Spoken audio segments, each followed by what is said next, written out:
మీరు అడగచ్చు. ఫ్రెషర్స్‌కి ఎక్స్‌పీరియన్స్ ఎలా వస్తుంది? మీరు ఇస్తేనే కదా జాబ్ వస్తుంది అంటే, as a business point of view ఆలోచించండి. మీరు ఏదైనా బిజినెస్ పెట్టారు. మీరు ఒకరిని హైర్ చేసుకోవాలి అనుకున్నారు. వాడికి అమ్మడం తెలీదు, మాట్లాడడం తెలీదు మనుషులతో. అలాంటి వాడిని మీరు పెట్టుకుంటారా? లాజిక్‌గా ఆలోచించండి. కిరాణా కొట్లో మీరు ఎవరు పెట్టుకుంటారు? అమ్మాలి. అమ్మగలగాలి మీ వస్తువుల్ని. అప్పుడే కదా మీరు పెట్టుకుంటారు. సైలెంట్‌గా ఉండి, ఇంట్రోవర్ట్‌గా ఉండి అలాంటి వాడిని మీరు పెట్టుకుంటారా? ఛాన్స్ ఇవ్వచ్చు కదా మీరు. ఛాన్స్ ఇస్తేనే కదా వాడు మాటలు నేర్చుకుంటారు. మీకెందుకండి? మీ బిజినెస్ మీకు జరగాలి అంతేనా? సేమ్ ఇది కూడా అంతే. మీరు ఏదైనా ఒక కంపెనీ పెట్టినప్పుడు మీ బిజినెస్ మీరు ఎలా జరగాలి? మీకు ప్రాఫిట్స్ ఎలా రావాలి? ఇలాంటివి ఆలోచిస్తారే కానీ ఎవరు కూడా ఛాన్స్ ఇద్దాం, ఎంప్లాయ్‌మెంట్ పెంచుదాం అని ఆలోచించరండి. ఆ రోజులు కావు ఇవి అసలు. అంతా కూడా బిజినెస్ మైండ్‌సెట్, బిజినెస్ ఓరియెంటెడే ఉంటాయి. ఏ కంపెనీ కూడా ఆలోచించదు.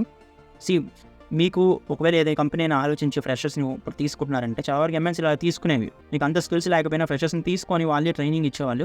బట్ ఇప్పుడు ఏమవుతుందంటే వాళ్ళకి కూడా అర్థమవుతుంది. It will never work in the long term అని చెప్పి. అందుకే అది కూడా ఆ ట్రెండ్ కూడా ఇప్పుడు మారబోతుంది. సో చాలా వరకు హైరింగ్ తగ్గుతుంది. అన్‌ఎంప్లాయ్‌మెంట్ రేట్ పెరుగుతుంది. సో మీరు కనుక స్టూడెంట్ అయినా ఆర్ గ్రాడ్యుయేట్ అయినా స్కిల్ డెవలప్మెంట్ అనేది చాలా ఇంపార్టెంట్. ఇండస్ట్రీ ఎక్స్‌పోజర్ ఉండాలి. మీకు ఏదైనా రియల్ టైమ్‌లో బిల్డ్ చేసి ఉండాలి. ఇప్పుడు ఒక టెక్నాలజీ మీరు నేర్చుకున్నారు. మీరు ఫుల్ స్టాక్ డెవలపర్ అంటారు. నిజంగా నువ్వు ఏదైనా full stock web application build చేసావా? బిల్డ్ చేసుంటేనే నువ్వు ఫుల్ స్టాక్ డెవలపర్ అను. లేకపోతే నువ్వు ఫుల్ స్టాక్ డెవలపర్ కాదు. నువ్వు ఏఎంఎల్ ఇంజినీర్, ఏఎంఎల్ డెవలపర్ అంటావు. నిజంగా నేను మెషిన్ లెర్నింగ్ యూజ్ చేసి ఏదైనా బిల్డ్ చేసావా? బిల్డ్ చేసావా? దేనికైనా వాడావా? ఏదైనా ఒక యూజ్ కేస్ సాల్వ్ చేసావా?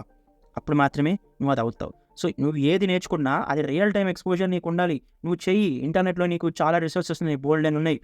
చేసావనుకో నువ్వు ఒక ఇంటర్వ్యూ ప్రిపరేషను అయ్యేం అవసరం లేదు. నీ రియల్ టైమ్ నాలెడ్జే నీకు హెల్ప్ అవుతుంది. ఇలాంటి ఇంటర్వ్యూ అయినా క్రాక్ చేయొచ్చు. నీకే తెలుస్తుంది వే కూడా.